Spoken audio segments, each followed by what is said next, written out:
know, the Kethni. They shake, they wobble, they squabble. Manchester United has once again made me sleep earlier than usual. After the third goal, I knew there's no coming back. And we can't say for sure that Manchester United were beaten, defeated, butchered, walloped, massacred, slaughtered, disintegrated, broken, dismantled, disassembled, executed, assassinated, murdered, slayed, ruined, undone, smashed, ravaged, demolished, shattered, ravaged, annihilated, consumed, wrecked, wasted, obliterated, blasted, devoured, eradicated, wiped out, trounced, lambasted, battered, smashed, pounded, chopped, and lashed by Manchester. Subdued. Gagna. Anyway, Habares with the chief nusologist who smelled the defeat and told us to manage expectations. Is here. Arocha, how are you doing? Apparently, he's a sympathizer. Yeah, I'm good. And as a sympathizer of Manchester United, they call me chief nusologist. Yes. Well, I said this about 23 days ago. Manchester United is not going to win anything. I'm repeating it once again. Except the Champions League. No. That one is what you're saying. I had a very lovely weekend. Once again, Manchester United is not going to win anything this season. It's okay. Steven, you are a very happy man. How are you doing? Policy. Yeah. We came out with the same margin of score for the one that you scored. Yes. But again, in football, anything is possible. Manchester City drew against a very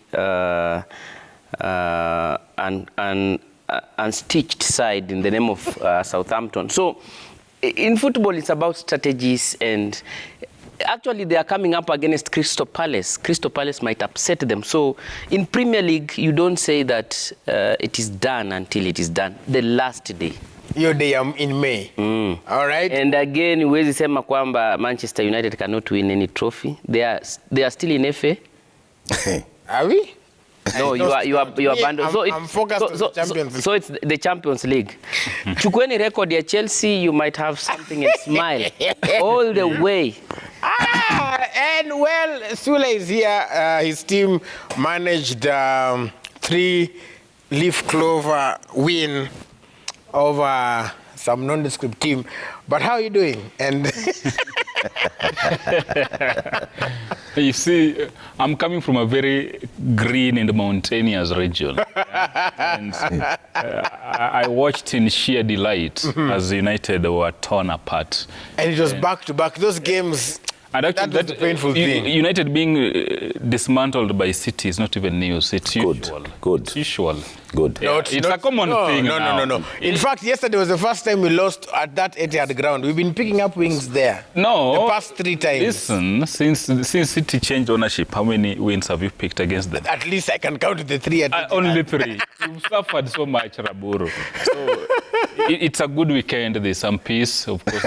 Gunners are in the top 4. With 2 games in hand. 2 games in hand. But anyway, this football, at one point you guys were gloating that you had 5 games in hand. Really has counted for nothing. Anyway, let's focus on our national hero. It's a good thing because we also had a very good weekend in Tokyo. Yes! It was a Kenyan rule, so to speak, in Tokyo.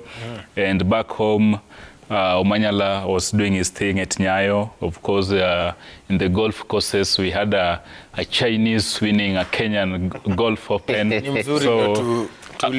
So a lot of things took place. And it's a good thing. You're saying kulipa deni, be as it may.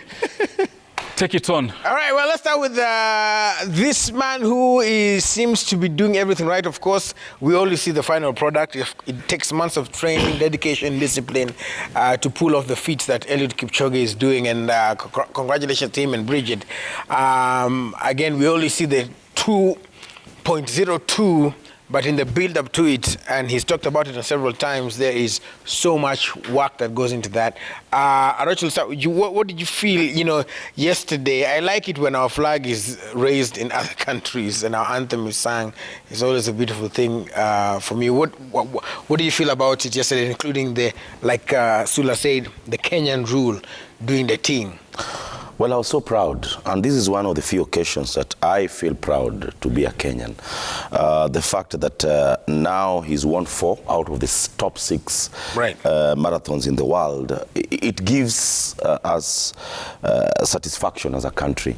And apparently last week I was in Rift Valley, Iten, and those regions. You realize that it is athletics down there is not only a sport, it's a way of life. These guys do 30 to 40 kilometers every day as part of their practice. That is in the morning session, and then they have something they call a slow jog in the evening. That is about 10 to 20 kilometers. Right. But my main point, and where I really felt that as Kenyans we are touching the world, is when he talked about peace. He really brought diplomatically though, the current situation, the current quagmire that is happening between Ukraine and Russia. He brought it out in his message and said, guys, I have won this for the world peace. And he's talking about the way we can avoid wars and suffering in the world. I felt it, and I think it's a message. The entire sports fraternity is sending a message to Russia that even football, you're seeing, everybody else is sending a message that the world can do better without war. Yes. Beautiful message there, and as you can see there, we have the listings. Phil, maybe you can take us through it before we go to Azad.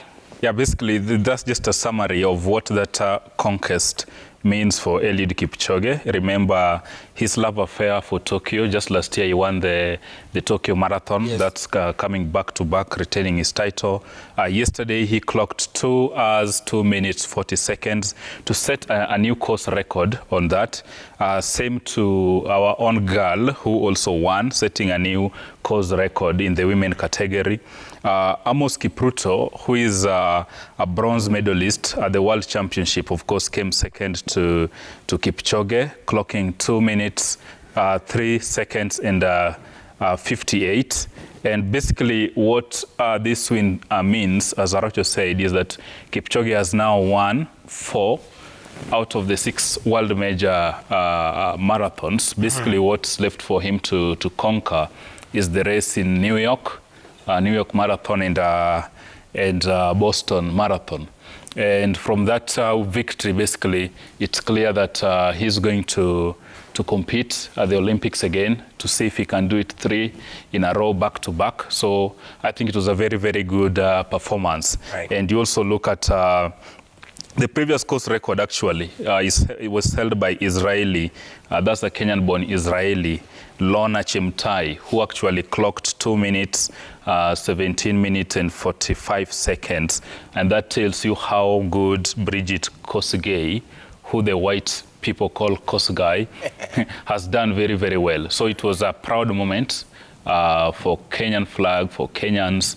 And as Rocho said, Eliud is acting as a good ambassador, not just for Kenya, but also the message of peace that he passed across should resonate to all corners of the world. So I think maybe clocking 2 hours, 2 minutes, he could have even dipped it further. Remember at one point, he made a wrong turn in the course. So I strongly believe Eliud can still run under 2 hours in a competitive race in the coming event, because look at the timing he clocked and the challenges he had on that course. So it's very, very much doable. He's still the record holder as far as the marathon is concerned, the first human being to run sub 2 hours. That's 1:59, 40 at the Ineos last year. So we wish him all the very best. Yeah, we do. We do. That's actually amazing. Just the thought of it at even a bigger world stage would be absolutely amazing, and I'm sure you can do it. Shitera, what are your thoughts on Kipchoge and the team Kenya, basically, in athletics, as far as the performance was concerned? I think it's the best time, apart from the shadows that are following you, to be happy. And I think the greatest message out of it is not just winning.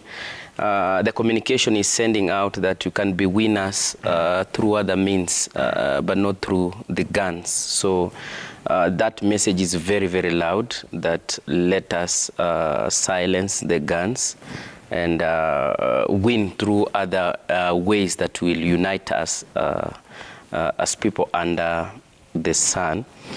But again, these are good results even as we prepare for the Commonwealth Games that are coming up, and the COVID protocols that are opening up to ensure that things are back to normal means that we are preparing for a very, very major Team Kenya outing in Birmingham, UK. So it's a good signal that Kenyans are being prepared to be happy again, regardless of the situation that we are facing in football. We can celebrate otherwise elsewhere. Right. And also, speaking about celebrations, your colleague, Arocho Omanyala, he did it again. Well, once again, congratulations to my colleague Omanyala. But as I said, there are 2 goals that I'm expecting. I think now there are 3. One from Omanyala. I'm expecting another goal in the 800 meters. The young guy who was the silver medalist. I'm expecting another goal. And of course, Kipchoge. But coming back to Omanyala, Omanyala is a... Kosgei. Definitely. That is Kosgei, 800 meters. Yes. I think Omanyala can do better. I've looked at the way he's performing, the way he performed over the weekend. I think Omanyala really needs to work on his takeoff. The first 5 seconds are normally not the best. And then you realize that once he picks towards 50 meters, he then has his best race.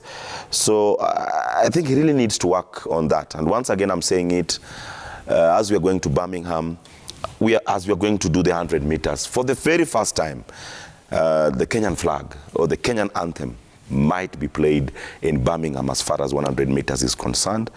And this, for me, will just give the youth of Kenya that morale that it can happen. Omanyala was not an athlete, was not doing 100 meters until he left school. So imagine if he did it when he was still in school, the fact that he could do it when he was in his early ages.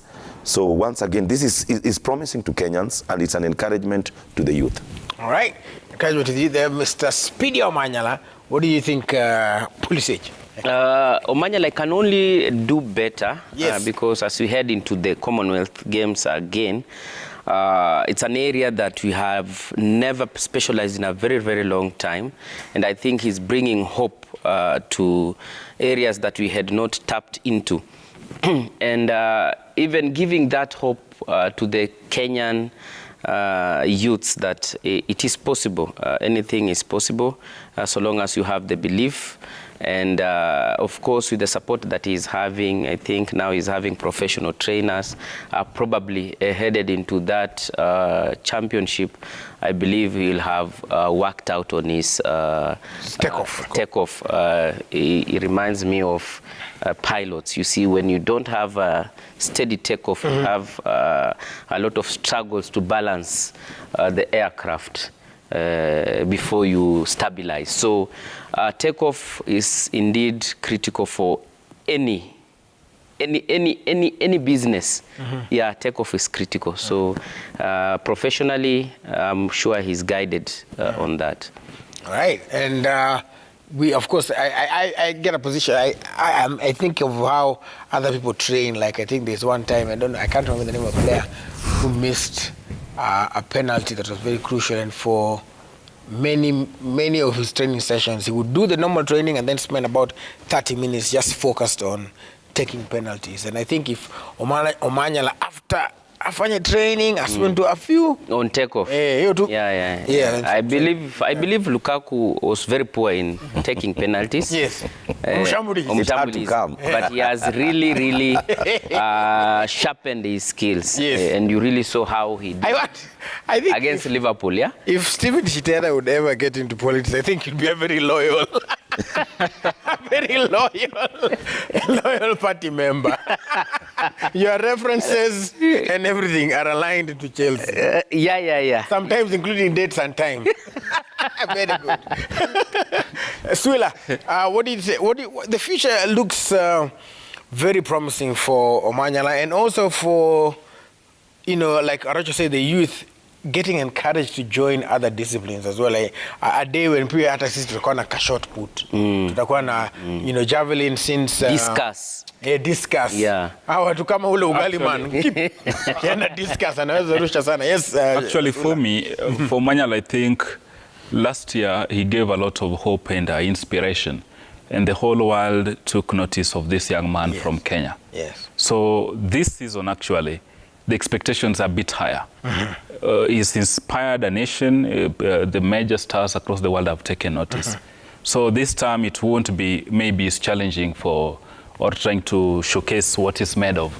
This term for him is... He'll be a contender. A contender. People around him will... And that's the expectation. Yes. And even the big boys, the Blakes and what have you, know there's a young kid from Kenya who is a threat. So for Omanyala, I think the bar has been set very, very high. The challenges are even more enormous.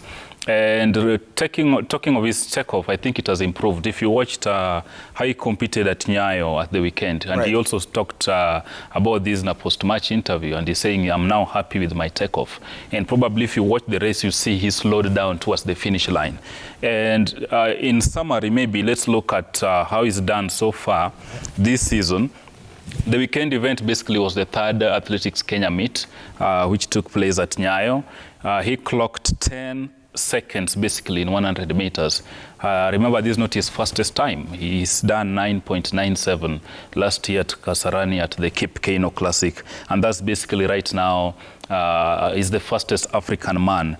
Also, prior to this weekend, remember he had featured at the World Indoor Tour in France, basically clocking 6.57 seconds over 60 meters. And again, now from here, as he said, he's going to Commonwealth Games in Birmingham. He's aiming to do well. After Birmingham, the major assignment again will be in Oregon, the USA, for the World Championship. So basically, I think the lines are clearly drawn as far as what's expected of him.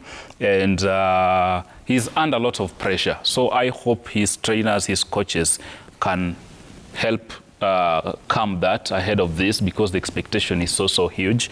Also at the weekend, remember Imali Maxila won the women's race again in 100 meters, clocking 11.72 seconds. So all said and done, I hope as Arocho said, more youngsters can come out. And I remember even in this race, there's a gentleman who came second. His timing is not bad, so he can still work on that. I'm also optimistic that sprinter Mark, I hope he'll be able to win through the case that is still ongoing. And he actually made, he petitioned rather Parliament to look at some of these substances that are imported into the country, whom some of them consume unknowingly, and end up putting them in a very difficult situation. Remember, he was to compete at the Olympics then, as he was warming up, aiming to be on the start list, word filtered through that he's failed a test. He contested that.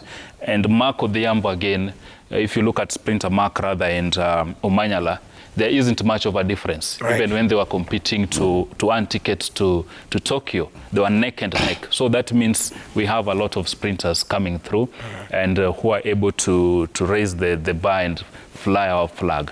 So let's see how it goes out for Omanyala. I hope he just maintains the discipline, check on his diet and all that, and be able to do well in Commonwealth Games. Hopefully everything goes well for him. You know, we are watching, and in case you are watching, tunasema tuko nyuma yako kama kama wanahabari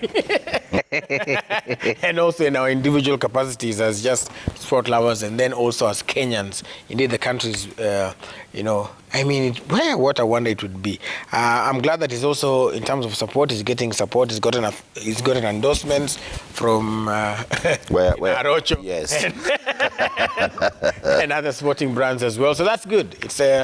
It's a good thing, and I think that's what, and that just goes to show again, Shitara, we talk about it here a lot.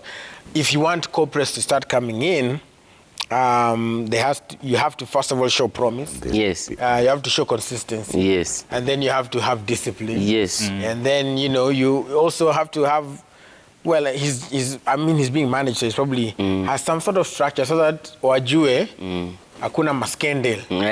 Stay away from controversies. Yes, from controversies. You remember initially when he started performing well, there were issues that were coming out. Sure. The fact that he could not really manage his social media well. Right. There's a time he was pictured somewhere and it was not nice. I took it to myself and talked to him as my colleague. I told him, Omanyala, you are no longer the Omanyala you thought you were. Right. You are now someone who, whatever you do, will go a long way, either positive or negative. And I'm happy that he heeded to the call. Yeah, it's good. It's good to listen. Sawa, Nick. All right, let's... Old colleagues. All right, let's take a listen and look at the Kenya Open. I don't know if... Sorry, yes. Actually, before Kenya Open, I'm glad Arocho's KCB had their vault raided and thrown out of Kenya Cup. I think that's the best news for me. Because he's been gloating all over and he's been so overconfident that it's ours. So a good maybe if we can have graphics shortly. That one had to come. Yeah, it had to come. It had to come. It's a very good thing on how this weekend went. But basically, the team that beat them is Menengai Oilers. Nobody thought about it. And this was the semis. So for the first time in 5 years, we are having a Kenya Cup finale without KCB. I think that's the actually the best is we are having a new winner. A new winner. Yeah. I saw all the rugby lovers and enthusiasts need to come out and applaud this. But I told him. Actually, it had become so monotonous because you can't have one team winning every time. But I told him even Cabras was ready for that KCB because you remember. I don't want to bring it up again because Mutasema I'm so loyal. Remember after Thomas Tuchel beating Pep Guardiola 3 consecutive times, he had to plan for this guy. So I'm very sure even if KCB went through, they will not have won it against Cabras. Can I respond? Yes. No, I just told you about You see, last term actually, it was against Cabras. Right. And Cabras were leading KCB all through. And KCB rallied from behind to tie with them. Then in sudden death, they pulled a trick out of the bag and won this title. And Curtis Olago was over the moon. He said, that's the coach of KCB. We have experienced, we watched how they played, and we knew if we scored 1 try, we are going to come back in the game. This time round, they have been brought down by inexperience. The interesting thing about this game is, Ominde, that's the Oilers player, all the points actually won by Oilers was through penalties. They didn't score a single try. It was penalties, and Ominde did what he does best. So that was a 24-17 win. Cabras, meanwhile, crushed Leos 29-9 to set up this tense final, which nobody knows whichever direction it will go. Yeah. Remember, Cabras have really lost a lot of titles. So for them, probably, could they be their time, or could Oilers again just spoil the party? In 2 weeks, of course, all roads will be leading to this final, and I can't just wait for it. It's going to be interesting. Arocho, you have your time. Well, I had to respond. You remember the finals last edition when we played Cabras, as you ably put it. We won, KCB won, but I was not sure. In fact, you remember that time, the last time we were discussing about a KCB rugby team, I told you that there are a few things that I cannot discuss.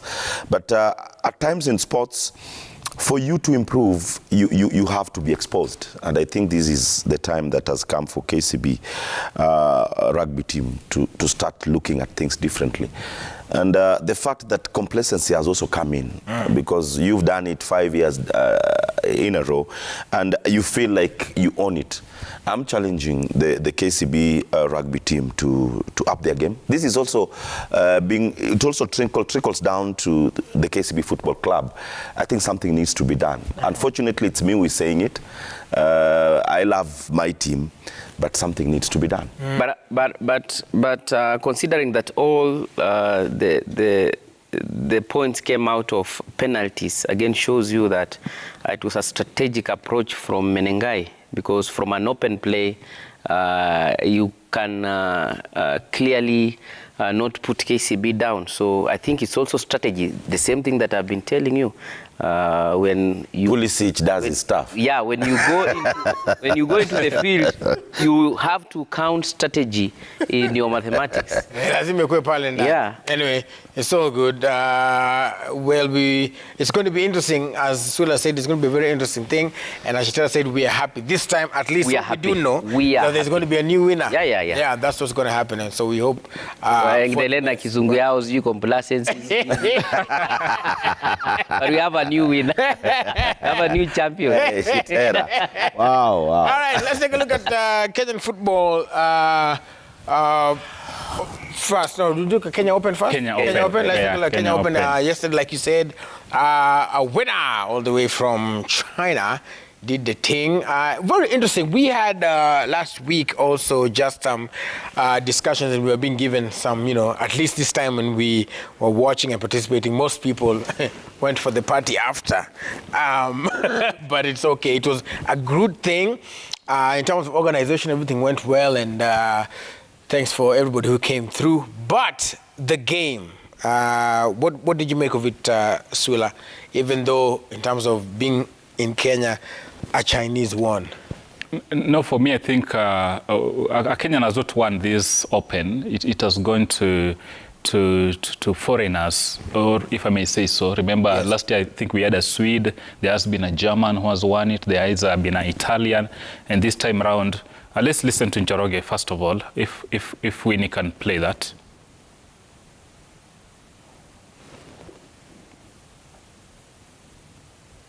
Basically, that clip will come, but that's one of the promising golfers. And even President Uhuru Kenyatta, yesterday, he was basically the chief guest when the curtains were coming down on this. Right, Winnie? We can have him? Okay. So President Uhuru Kenyatta was the chief guest at this event, and he singled out Njoroge as one of the promising young golfers we have around. Remember, we've not won this title. The Chinese guy who's won this has pocketed some 37 million. Clean money, going to build the Chinese economy. But President Kenyatta made interesting remarks about this. He said his government has made deliberate efforts in the last years to pump monies into this, just to ensure that now golf is not an elitist sport, but we take it to the common man. Partly I may agree, because if you drive through the city, you see a lot of golf courses in Kiambu, in Nairobi, Ruiru, the other day Thika. The other time we had Governor Waiguru also unveiling a golf course in her constituency. But now again, as much as we are trying to take this sport to the grassroots, and even whether we have a golf course in Kakamega, we need to ask ourselves, who goes to golf there? This message has not really reverberated to the common man still. And I would want to see probably where I come from, in Simenya, in Ugunja, deep in Ugenya, if we have a golf course there. If where he comes from, we have a golf course. If Chemelil, we have a golf course. If in Hayenga, wherever he comes from, we have a golf course. You said and Simenya. Yes, in Simenya. The weather cannot allow. No, why would it not allow? Because stop it. Look, Weather. it can't be the weather, because if we go all the way to Kizingo in Mombasa, we have a beautiful golf course there, and the temperatures there are so high. So you said there's a character assassination for my place. Hey, let's hear from Winnie. Let's hear from Njoroge. With a good number of people cheering him on, Njoroge picked a birdie in hole 17 and finished off in style with an eagle at hole number 18. The teenager seems to have mastered the Muthaiga golf course. I've played here since I was actually 6, and yeah, that's pretty much it. You can say I know the ins and outs, but you can still set up the course harder than what I know it is. Njoroge made the cut and will proceed to round 3 and 4 on Saturday and Sunday. This is when many Kenyan golf fans will come out in numbers to watch the action. So we are extremely proud of him. Obviously, all of us should be cheering him on and supporting him. And that's why I'm really hoping that we get everybody out. This can put pressure on any golfer, but Njoroge feels he's comfortable with the crowds as he never set any targets coming into the tournament. The goal was never really to make the cut. It was to be in contention, because I feel if you focus on making the cut, that's all you're known for. It gives you a sense of pressure. Njoroge tomorrow has already won. Regardless of what he shoots tomorrow or Sunday, he has a lot of pressure. He's an 18-year-old amateur. We need to believe that. We need to understand that. We need to realize that he has a bright future. 9 pros and 6 amateurs represented Kenya at the 2022 Magical Kenya Open. Of all the Kenyan golfers at the Muthaiga Golf Course, only Njoroge seemed to have been comfortable going into the 3rd round. Most of the Kenyan golfers struggled on round 1 and round 2 here in Muthaiga. Mike Okinyi for Citizen TV in Nairobi. All right, thank you, Mike. Yeah, good report there by Mike. And as he said, Njoroge carries a lot of hope and inspiration. And as a Rocho does not believe we can have a golf course in Simenya. No. I want to see more of this. Not that I don't believe. I just asked you Simenya. Yes, Simenya. Ugenya. In Ugenya. The weather. Unja. Can it allow? Okay. Yeah, so basically it's taking sports to the grassroots. And as President talked of golf courses, I just hope again he can take this across board. We need a rugby stadium.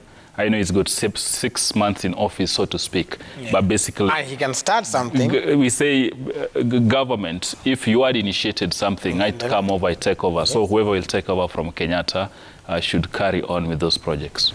All right, so it's going to be very, very interesting. It's always interesting. And you also need to see as a way of taking it to the people. You also need to see the same being taken to your area, you're saying. Yeah, Simenya, schools, Kakamega. Yeah. You see, there are golf courses across the country. And as part of bringing it closer to the people, take it to them. Sure. Right. And also, anyway, let me not water down the whole thing, because there's a thing about the places where there are very good golf courses, the neighbors. But that's a conversation for another day. All right, so let's talk about Kenyan football before we go into this. I'm hoping time runs out before we talk about Arsenal. But let's, I implore you to take your time. Anyway, let's talk about Kenyan football. And interesting things happening there. Remember we had talked about Kakamega Homeboys, and they seem to be doing well. And Ulinzi na Gor ndo hiyo ilifanya mambo yake. What did you think about the games over the weekend, Steven Soter?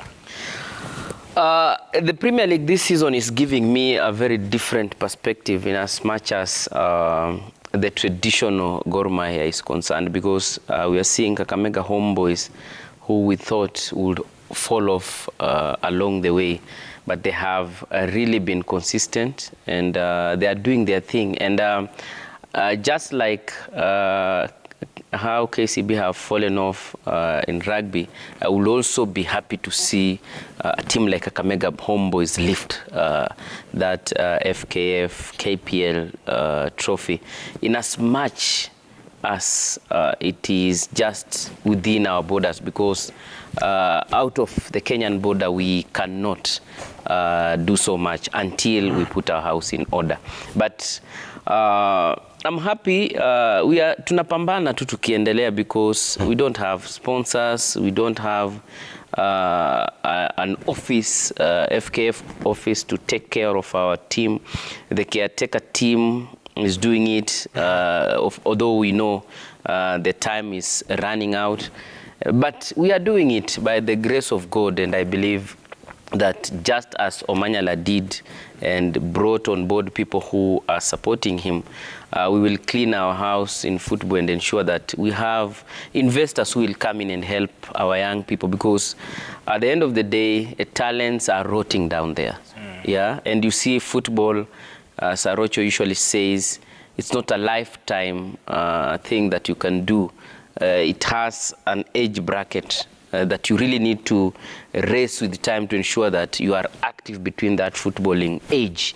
And unfortunately, many of our young talents down there, they go unnoticed because football had been turned to be a business whereby you use your money to get into the pitch. Una talent lakini wewe umetumia njia zako na umeingia kwa pitch, and yet we have genuine talent that they don't have money they will use to climb up the ladder, wanarot huko chini. So I believe the caretaker committee has put measures in place. We go to elections, have leaders who love football, and we could be celebrating the same way we are celebrating Kipchoge in Tokyo. We do the same in football. I think it will be the best thing in the Kenyan history, because we've really been struggling, and football is the most prominent sport. So why are we losing out on it? Right. And it's very painful. Like you've mentioned there, you said that did you say we hope? Yeah. The caretaker committee? We can only hope. We can only hope and pray. Well, we challenged them a couple of weeks ago that far from hoping, if they can crystallize this information and give us some sort of, information. But I think they don't have information. Now, where we are, we should have seen some engagement with the current, the makeshift FKF team that is there. They really need to come together, the caretaker committee. John Bobby Ogola last week, he promised that the caretaker committee will talk to FKF and work out on a road to Zurich, where they will sort out this mess and bring everything to order. And I'm happy that FIFA recognize that really the president is facing charges. We can talk to the deputy president, FKF deputy vice president. So later, and it is important that the Ministry of Sports can start engaging them so that we can iron out all these issues, have a normalization committee, have elections, and of course, when doing the elections, unlike the Kenyan political elections, the football elections is different, because clubs, the people who vote are the clubs, and they can be compromised. So I think we really need to put in measures where individual votes will count without coercion, without corruption, so that when you are making a decision, you know you are making a decision for, let's say, 20 million youths of this nation who love and play football. For me, takeaways are two, mostly in the league. This is a term that Kakamega Homeboys should win this title. Yep. If they don't, they'll have themselves to blame, because Gor are blowing hot and cold, as Shitera said. You look again at the weekend results. Gor beating Ulinzi 2-1, Tusker 1-1 against Police, KCB drawing Barin draw, Bidco to City Stars 0. City Stars again is a team that probably we thought could push this to the wire, but again there's this lack of consistency. Today they win, the next day they drop points, and there goes the graphics. Now City Stars have some good resources, but albeit at personal level, now they need to take that forward. Posta Rangers again losing to Homeboys by a huge margin. But now, if you look at all these and you go out to the stadium and talk to these clubs, talk to the coaches, there's one question that keeps on coming every single weekend. Quality of officiating matches in the KPL, right? This is something that the caretaker committee needs to address, because right now they are the people in charge of football. And my fear is, if these referees are not paid on time and compensated the right way, we risk having some of these matches compromised. And as things stand, actually, all the KPL, the National Super League matches and whatever that we are playing, as at now, they're just friendly matches. They're not recognized by any football governing body. Whether CAF, whether FIFA, they remain friendly matches as at now. When Ambassador Mina probably will lock the umpires together with Infantino in Zurich, then we could be readmitted back to the calendar. But as things stand, they are friendly matches. Now, my bone of contention with the caretaker committee is they have failed miserably in terms of communication. Yeah. In any organization, for you to succeed, you must have proper communication.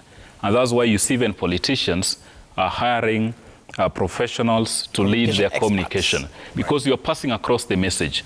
How then do you convince the populace or the masses that what we are doing is right? There has to be communication and information flow. This is not happening at the caretaker committee. Remember, even when we had the FIFA ban, it took so long before actually it's the ministry that responded, but it took several days. And lack of information and proper communication network, that explains why even our Harambee Starlets were blocked from participating in the AUCON final. You try reach these guys, and Linda, if she's listening or watching. She has an able person in Robin Toskin, who is a decorated journalist. And we just have proper communication flow. Let the public know the plans you have. Let them know what's coming out. Because even as at now, we are in the darkness. We do not know what they are planning. So this was a transition. Ambassador Mina said 6 months. After 6 months, probably, is she going to maybe widen their mandate, or probably we need to know the roadmap of forming the normalization committee and heading us to the election. And as I said, if the aim was to clean the rot in Kenyan football, it should be deeper than this. Today I can get Raburu out of the federation. I've not cured the cancer. It is deep within the clubs, within the National Super League clubs, within the referee's body. So Amina, my plea to her is to use this chance that she's disbanded the federation to clean this rot once and for all. The Sport Act 2013 has not been implemented in latent spirit. Why are these clubs still operating as from people's pockets? Briefcase club. Is there proper accountability of the monies the government pump? Why is it that these clubs don't have feeder programs?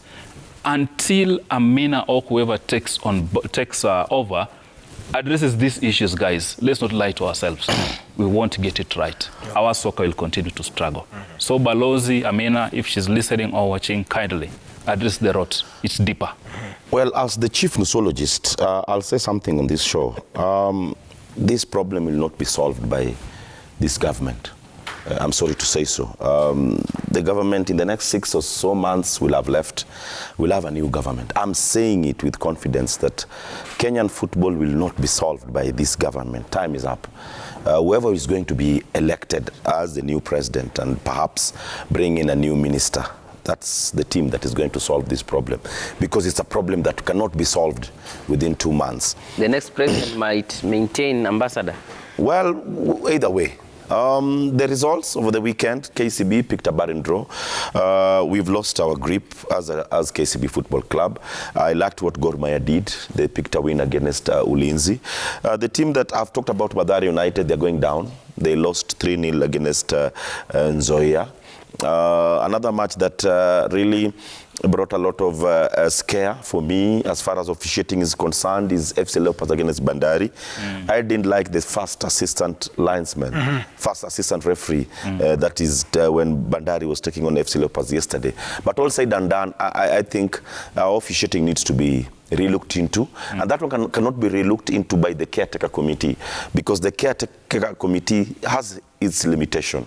We need to clean this house. We need to get a substantive office that can help us. But I want to summarize, because I believe we have a minute to talk about Manchester. I said it once again. Guys, let's not lie to each other. Look at the fact that Manchester had only 5 shots on goal. Man City had 24 shots on goal.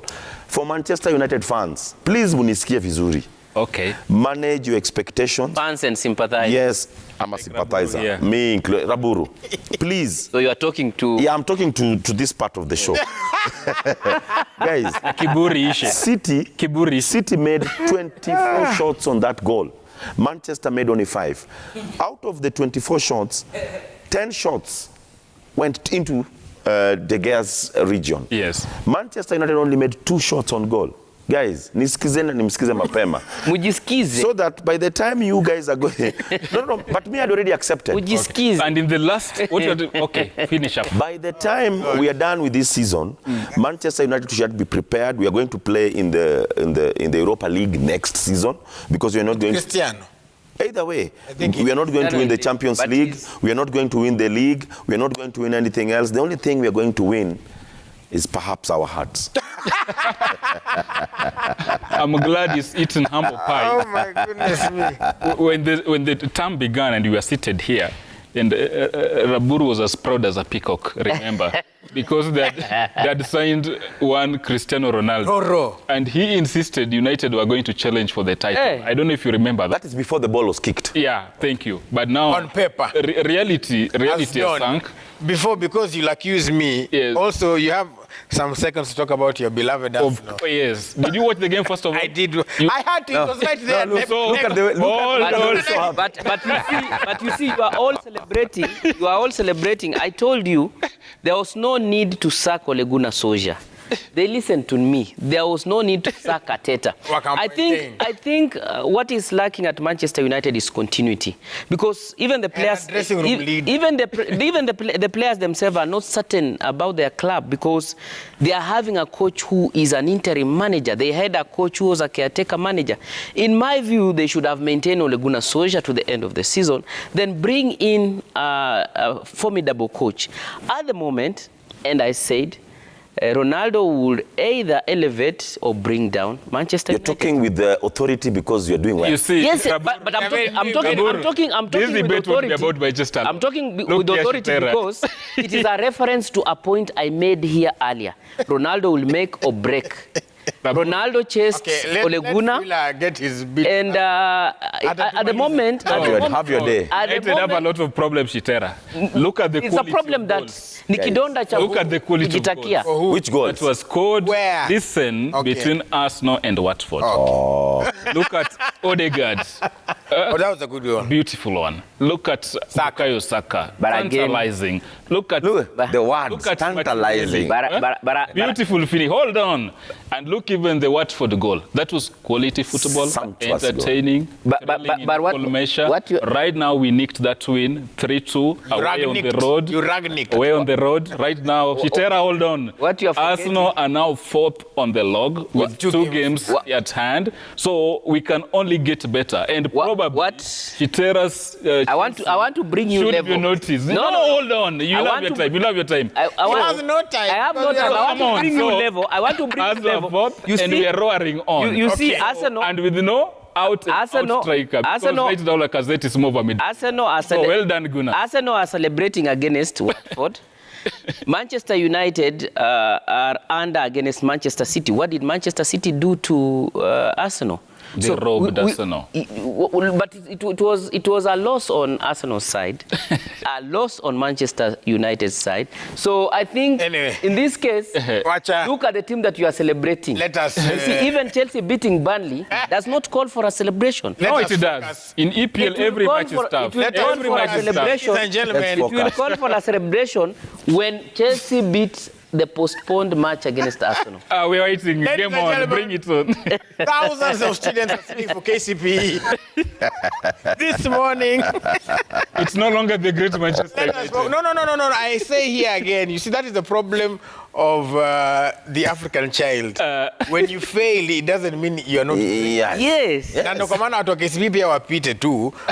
Okay, si ati mwanguke. Can we get the clip? Can we get the clip of City goals? No. Let the KCP Yes, students wakwe sawa. get borrow a leaf from Chelsea. Yes, Come sir. on now. Look All the look at best. him. Winners. To you, Winners. you can watch this later on YouTube. So they borrow from which team? We wish you all the best. Eh? I say this greatness is not how many times you fall, but how you pick yourself up. They still hope.